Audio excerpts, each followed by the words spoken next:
পূর্ব ইউক্রেনের নভোদ মিত্রিভকা বসতি দখল করেছে রুশ বাহিনী। রুশ বাহিনীর দ্রুত অগ্রযাত্রায় নভোদ মিত্রিভকা দখলকে সর্বশেষ অর্জন বলে অভিহিত করেছেন রুশ প্রতিরক্ষা মন্ত্রী আন্দ্রেই বেলেসোভ।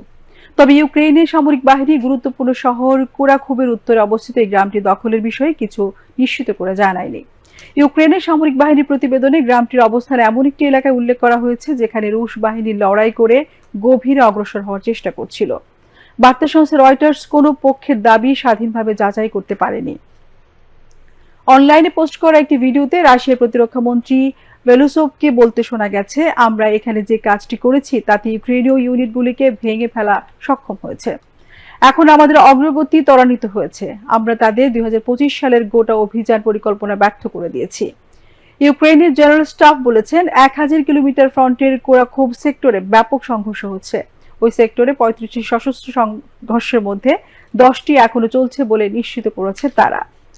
ওপেন সোর্সের তথ্য অনুসারে রাশিয়ান বাহিনী ইউক্রেনের 20% কম অঞ্চল দখল করে রেখেছে।